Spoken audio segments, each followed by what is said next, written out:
Bonjour à toutes et tous, merci d'être avec nous. L'indignation internationale au lendemain des scènes de barbarie découvertes à Boutcha et dans d'autres villes du nord de l'Ukraine après le retrait de l'armée russe. La réponse de l'Occident s'organise alors que la Russie dément. Le troisième volet du rapport du GIEC se fait attendre, orienté sur les solutions pour limiter le réchauffement climatique. Les modalités proposées font l'objet de longues discussions de la part des pays membres. Nous ferons le point avec Charlotte Onfroy-Barrier. Felwine Sarr est l'invité Société du 1245, économiste, philosophe, auteur, musicien. L'intellectuel sénégalais est de passage toute la semaine à Genève pour questionner nos manières d'imaginer le monde et de l'habiter. Rencontre. Et enfin, Jon Batiste décroche le Grammy Award du meilleur album de l'année.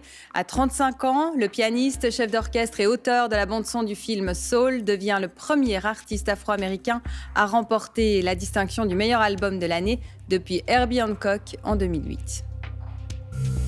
Au lendemain du choc des images de barbarie en provenance du nord de l'Ukraine, l'Europe discute en urgence de nouvelles sanctions contre la Russie, qui de son côté rejette catégoriquement les accusations de crimes de guerre et accuse l'Ukraine de manipulation. Laurent Burkhalter. La destruction et la mort à chaque coin de rue. Le calvaire des civils ukrainiens exposés au monde entier après le retrait des forces russes. Les scènes de cadavres jonchant la chaussée ou empilés dans des fosses communes comme ici, au pied d'une église, provoquent l'indignation. Le président ukrainien Volodymyr Zelensky accuse la Russie de génocide, terme choisi aussi par la Pologne et l'Espagne qui demandent une enquête. Un appel repris en chœur par de nombreux pays. Nous devons enquêter sans relâche sur les crimes des forces armées russes. Je demande que l'accès soit donné aux organisations internationales, telles que le Comité international de la Croix-Rouge, afin qu'elles puissent documenter ces atrocités. Le nombre total des morts reste encore incertain. Pour l'heure, les corps de 410 civils ont été retrouvés dans le secteur repris aux Russes. Les témoignages de Boutcha font craindre de graves violations du droit international humanitaire. Ces événements, ainsi que toutes les autres violations présumées du droit international humanitaire, nécessitent d'urgence une enquête internationale indépendante. En attendant, l'Europe prépare de nouvelles sanctions contre la Russie. Ce qui vient de se passer à Boutcha impose un nouveau train de sanctions et des mesures très claires. Donc, nous allons nous coordonner avec nos partenaires européens, en particulier avec l'Allemagne, mais nous allons prendre des mesures individuelles supplémentaires. Et moi, je suis favorable à ce qu'on ait un train de sanctions et qu'en particulier, déjà sur le charbon et le pétrole, dont on sait qu'ils sont particulièrement douloureux, on puisse agir. Les témoignages et les découvertes de scènes d'horreur se multiplient, mais la Russie les dément et les qualifie de falsification. Et sur le terrain, donc dans le nord de l'Ukraine, les découvertes se poursuivent. Ailleurs, comme à Boutcha, qui fait figure de ville martyre, le retrait des troupes russes laisse apparaître l'ampleur des dégâts. Attention à la dureté des images de ce sujet, signé Jacques Méry et Antoine Silacci. Au pied de l'église de Boutcha, un terrain dévasté, des fosses communes et des corps empilés à la hâte par les habitants. Ici, dans cette longue fosse commune, il y a environ 57 personnes enterrées. Et là, 20. Ou environ 40. Pas de décompte précis, pas de nom pour ces victimes civiles ensevelies alors que les soldats russes occupaient encore la ville. C'est le périmètre dans lequel les Russes nous ont permis de collecter les corps et de les enterrer. Mais quand nos gars sortaient, les Russes tiraient sur leurs véhicules au point de contrôle. Ils ramassaient les corps à leur risque et péril afin que les cadavres ne soient pas récupérés par les chiens. De nombreux corps sont eux restés plusieurs jours dans les rues de Boutcha. Vladislav était peintre avant la guerre. Aujourd'hui, il fait partie des équipes venues ramasser les dépouilles. Il faut le faire. Je ne le comprenais pas moi-même avant, quand je n'avais pas à le faire, mais c'est nécessaire. Les Ukrainiens découvrent l'ampleur des morts et des destructions au fur et à mesure de leur avancée en périphérie de Kiev. Ici, à Brovary, pas de massacre de grande ampleur comme à Boutcha, mais un danger toujours présent pour les civils. Les gens ne peuvent toujours pas revenir. Les occupants ont laissé beaucoup de mines, comme des sortes de surprises. La libération des localités aux abords de la capitale continue, mais cette libération laisse un goût amer aux Ukrainiens. Et en Hongrie, le parti de l'actuel Premier ministre Viktor Orban a remporté hier une victoire éclatante aux législatives, une 4e victoire d'affilée pour le leader nationaliste proche de Vladimir Poutine, aux grandes dames d'une opposition allant de la gauche à l'extrême droite. Tamara Munkanovic. Il a écrasé l'opposition. Viktor Orban, au pouvoir depuis 12 ans, et son parti, le Fidesz, ont recueilli plus de 53% des voix, selon des résultats presque définitifs. C'est bien plus que ce que prédisaient les sondages. Chers amis, nous avons remporté une victoire exceptionnelle.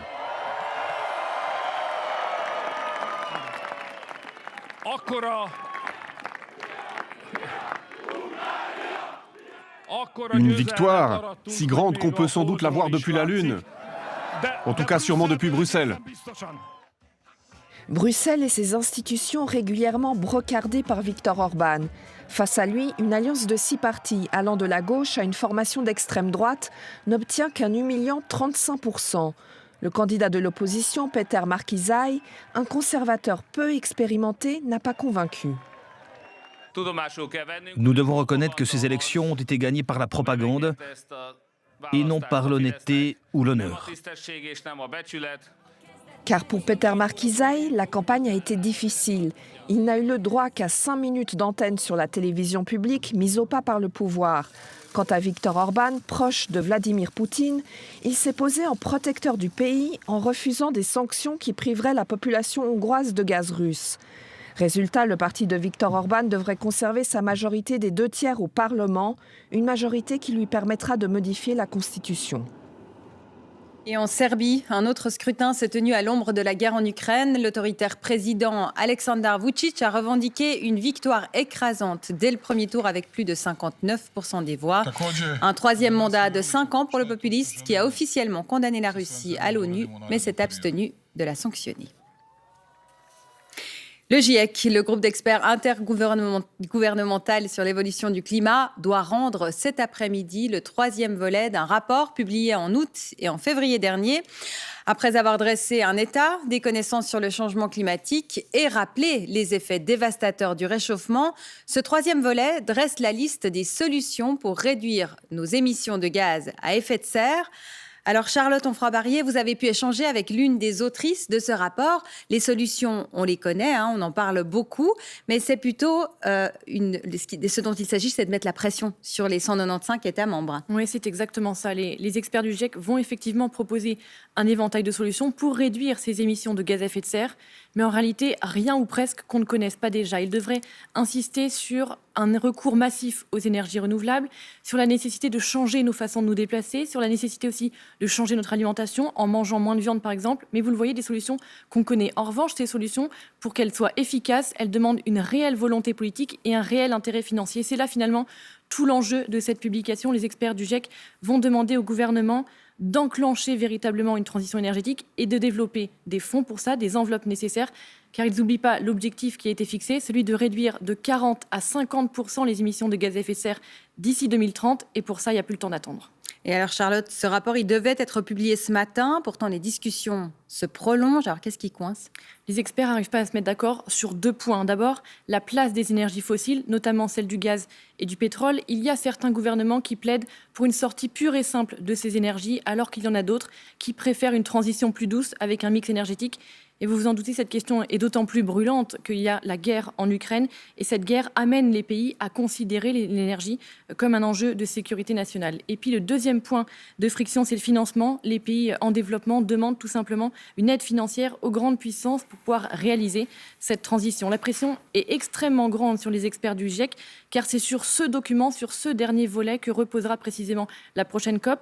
La dernière, qui était organisée à Glasgow en novembre dernier, a presque tourné au fiasco. On s'en souvient, avec des décisions particulièrement timides. La prochaine, qui aura lieu à Sharm el-Sheikh en novembre prochain, est particulièrement attendue.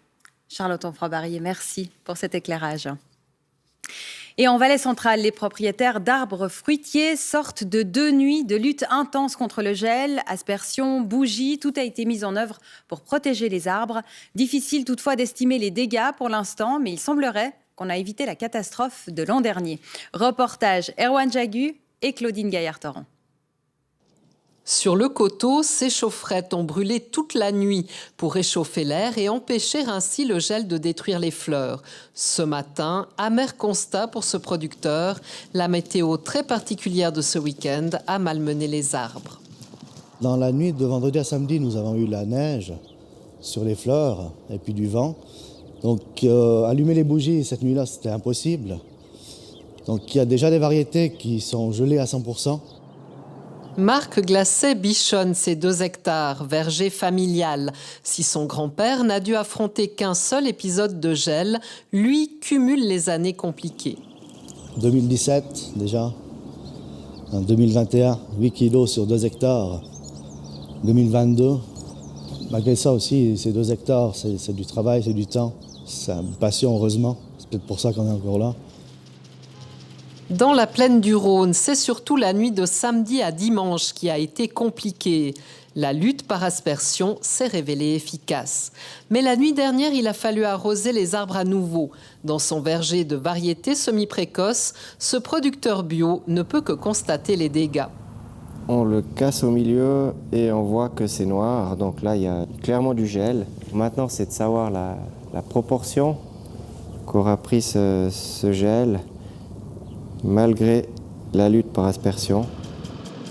Trop tôt, effectivement, pour évaluer avec précision les dégâts et surtout l'impact sur la production. Après 4 jours d'angoisse et de travail intense, les arboriculteurs espèrent un répit.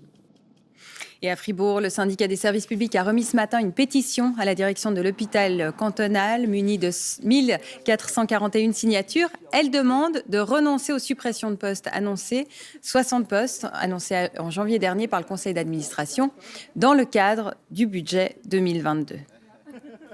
Et l'Église catholique de Suisse a annoncé ce matin à Lausanne le lancement d'enquêtes pilotes sur les abus sexuels commis au sein de l'institution depuis le milieu du XXe siècle. Une enquête indépendante qui débutera début mai. Elle sera menée par 6 chercheuses et chercheurs du département d'histoire de l'Université de Zurich qui pourront accéder librement aux archives secrètes des diocèses. Les résultats sont attendus pour l'automne 2023.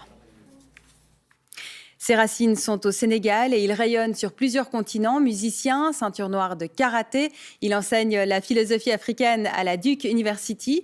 Il est aussi auteur de plusieurs livres, dont Afrotopia et son dernier roman, Les lieux qu'habitent mes rêves. Bonjour Felwine Sarr. Bonjour. Merci d'être avec nous. Vous êtes pour plusieurs jours à Genève, à l'invitation de la LICRA à Genève notamment, des rendez-vous gratuits pour décoloniser les esprits et les regards. Avant de parler de ça, je vous propose quand même d'entendre votre avis, ou votre regard en tout cas d'intellectuel africain, sur ce qui se passe en Europe et qu'on évoquait au début du journal sur cette guerre. Bon, je la trouve absolument inadmissible, quoi. Je trouve inquiétant qu'au XXIe siècle, un imaginaire impérial qui date de la guerre froide, et qu'on puisse laisser Vladimir Poutine occuper un pays souverain, commettre des crimes de guerre. Et je pense que l'Europe et l'humanité entière est appelée à défendre ces valeurs, à ne pas juste les proclamer, quoi. Et c'est important que ce fait-là ne fasse pas florès ailleurs. Et je pense que tout le monde regarde, et des candidats à ces impérialismes-là sont en train d'observer. Et si on ne veut pas retomber dans une forme de grand déséquilibre, où ce sera la loi du plus fort, ou la jungle globale, il faut vraiment que cette velléité soit arrêtée, quoi. Merci Felwine Sarr, on va faire plus ample connaissance avec vous, avec ce sujet qui est signé Séverine Ambrus. Économiste de formation, philosophe, écrivain, musicien également, Felwine Sarr est né au Sénégal, il enseigne aujourd'hui aux États-Unis. Auteur avec Bénédicte Savoie du rapport sur la restitution du patrimoine africain commandé par Emmanuel Macron en 2018, il est une voix majeure dans la réflexion sur l'héritage colonial aujourd'hui. Il y a aussi un travail contre la perpétuation de formes de domination aux actuelles qui, bien que nous ayons appris de l'histoire, se perpétuent et se réinventent. Felwine Sarr est un intellectuel multiple qui, à travers de nombreux livres, essais ou récits, nous aide à penser l'Afrique et le monde. Une pensée tournée vers l'action, vers ce qui fait lien entre les cultures et les individus, comme la musique, activité dont il souligne le rôle émancipateur. Activité polysémique et dont on sous-estime la puissance et en plus l'onde musicale, elle n'a pas de frontières. La musique, la littérature ou plus récemment encore le théâtre, les différentes facettes du travail de Felwine Sarr sont autant de façons de dépasser les frontières et d'habiter le monde dans sa pluralité. Merci beaucoup, Dieu Fouté. À la prochaine. Vous êtes donc auteur avec Bénédicte Savoie de ce rapport sur la restitution de l'art spolié. Au-delà de la restitution, vous parlez aussi aujourd'hui de réappropriation de ces œuvres. Oui, c'est le geste le plus important à partir du continent africain. Au Bénin, c'était important que les Béninois se réapproprient les trésors royaux, les réinscrivent dans leur histoire, se remémorent, mais aussi réinventent leur rapport à ces objets. Et souvent, on voit la restitution du point de vue des musées occidentaux, le nombre d'objets, la provenance, mais on oublie en fait que ce sont des traces qui ont manqué à la construction et à l'élaboration des présents africains. Et que ces archives-là, on doit les réintégrer dans un geste de réinvention. Et le rapport aux Africains, à leur histoire, il est absolument important pour se reconstruire et projeter des futurs. C'est ça. Est-ce que je raccourcis votre discours si je dis que, en fait, toute la culture, qu'elle soit la musique, les romans, est une manière aussi de pouvoir construire le monde ensemble, de savoir quelle est notre culture? Oui, absolument, parce qu'en fait, l'humanité, elle est une, elle est plurielle, mais elle est une. Et les traces, je dirais, artistiques, sensibles, disent notre expérience humaine. Et on ne refait pas le jour chaque jour, on ne refait pas le monde chaque jour. On a besoin de se fonder sur une matrice culturelle, l'interroger, la revisiter pour la réinventer et pour nous réinventer. Donc ces traces-là, elles sont fondamentales. Et ce que je trouve intéressant, c'est qu'on les trouve dans plusieurs lieux. Ce sont des lieux de production de sens, des lieux de production de savoir-faire, mais aussi de savoir-être. Et c'est important d'en faire un foyer ardent. Et ces histoires aussi, parfois, elles peuvent empêcher, par exemple, des mythes qu'on a mis sur l'Afrique, sur ce qu'elle devait faire, le développement, par exemple. Oui, absolument. Il y a un certain nombre d'injonctions civilisationnelles qui sont accolées au continent africain, comme si le continent n'avait pas la latitude d'inventer ses futurs, ses présents, d'inventer les métaphores de ses futurs, d'inventer des formes sociétales inédites, alors qu'elle a une grosse et une riche expérience de l'humanité. Donc là aussi, la construction des récits ou la réinvention des récits est l'une des tâches. Les tâches, elles ne sont pas que simplement économique ou politique. Ils sont aussi dans l'espace du discours. Et pourtant, vous êtes économiste de formation, c'est votre première formation. Vous êtes, vous dites, une anthropologie de l'économie. Oui, qu'est-ce que ça veut dire? Oui, en fait, l'idée, c'est de dire qu'il faut qu'on produise une économie du vivant, une économie qui nourrisse le vivant, une économie qui n'est pas simplement anthropocentrée, une économie qui n'entrave pas les autres ordres, l'ordre social, l'ordre politique et l'ordre naturel. Et c'est parce que justement je suis économiste que j'ai vu les limites d'un geste économique néolibéral classique qui dévaste la planète, qui carbonise le vivant et qui n'est pas une économie relationnelle. Et on peut réinventer des formes économiques qui répondent aux besoins, mais qui en même temps nourrissent tous les autres ordres. Dans votre très beau roman qui vient de paraître chez Gallimard, le lieu où habitent mes rêves, vous venez en Suisse. Enfin, un de vos personnages, puisqu'il y a 2 jumeaux qui sont dans ce roman, va venir se retirer du monde en Suisse et se nourrir aussi de la philosophie en fait catholique, des Lumières. Pourquoi c'était important, que ce soit en Suisse et de parler de cette philosophie? Vous qui êtes aussi nourri, on va le dire, vous êtes ceinture noire de karaté, musicien, enfin vous êtes nourri de tellement de culture. Ce qui était important pour moi, c'est que j'ai fait de la Suisse un espace de repos, de retrait et de reconstruction, une sorte de retraite, quoi, un pays de lacs et de montagnes, et de monastères. Et l'un des personnages, quand il vient se reconstruire, il vient dans un espace qui est préservé. Donc il y a cette mythologie de la suite, espace de paix, où les belligérants s'arrêtent aux portes. J'ai voulu aussi faire dialoguer les métaphysiques sérères, négro-africaines et la mystique chrétienne, avec l'idée de dire que toutes les grandes spiritualités de l'humanité sont un patrimoine que nous avons en partage. Et il ne s'agit pas juste de voir le monde à travers une fenêtre étroite, mais de savoir que plusieurs cultures et civilisations ont produit des ressources spirituelles importantes et elles peuvent être en dialogue. Elles ne sont pas obligées d'être en conflit. Et on peut se nourrir des unes et des autres. Donc j'ai voulu que l'un des personnages soit à la croisée de ces métaphysiques-là et qu'il en fasse son miel, quoi. Dans un monastère qui n'existe pas, que vous avez inventé. On sait juste qu'il est suisse. Et il y a aussi une forte présence de Genève. Peut-être on va finir là-dessus, puisque vous restez à Genève quelques jours. Là, quel lien vous avez avec la ville de Genève? Parce que je suis venu plusieurs fois ici et j'étais toujours frappé par les trains qui arrivaient à l'heure. Donc voilà. C'est ce qui explique la présence de Genève ici. Et c'est ce qui explique que l'acte final, c'est sur un quai de gare à Genève, où les jumeaux se retrouvent dans un miroir, quoi. Où ils se retrouvent là, quoi. Et avec des trains qui arrivent à l'heure. Merci beaucoup, Felwine Sarr. Et je rappelle que votre pièce, puisque vous avez aussi écrit une pièce pour le Festival d'Avignon, est à voir. Elle s'appelle Trace. Elle est à voir jeudi à l'espace Auditorium Arditi à Genève. Mais ce n'est pas la seule chose qu'on peut partager avec vous. Il y a plein de choses à découvrir, notamment au musée d'ethnographie. Tout est sur le site de la LICRA Genève. Merci beaucoup, Felwine Sarr, d'être venu nous rendre visite. Et les récompenses de la musique américaine, les Grammy ont sacré cette nuit le jazzman Jon Batiste. Longtemps accusé de favoriser les artistes blancs, l'Académie a donc donné le prix le plus prestigieux à un artiste noir pour la première fois depuis 2008. Marilyn Seller et Julie Conti. We are Jon Batiste. C'est lui le grand gagnant de ces Grammys. Le jazzman Jon Batiste a obtenu la récompense suprême, celle d'album de l'année avec We Are. J'aime la musique, j'en joue depuis tout petit. C'est plus qu'un divertissement, c'est une pratique spirituelle. Chanteur, musicien, chef d'orchestre, Jon Batiste a également reçu un prix pour ce clip qui célèbre la culture afro-américaine. Un symbole alors que plusieurs musiciens ont accusé l'Académie de racisme ces dernières années et qu'aucun chanteur afro-américain n'avait reçu la récompense du meilleur album depuis 14 ans. Une cérémonie politique aussi avec l'intervention enregistrée du président ukrainien Volodymyr Zelensky. La guerre, qu'est-ce qui est plus opposé à la musique? Le silence des villes dévastées et des gens tués. À noter encore le prix de révélation de l'année décerné à Olivia Rodrigo.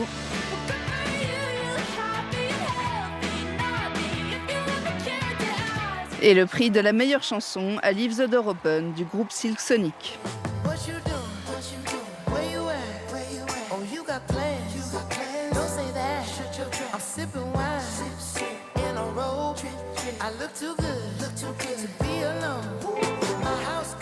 Et c'est la fin de ce journal. Tout de suite, la météo de Laetitia Ribeiro à 19h. Couleur locale est à Genève pour le salon Watches and Wonders. Et pour le 19h30, Philippe Revat. Très bel après-midi à vous. À demain.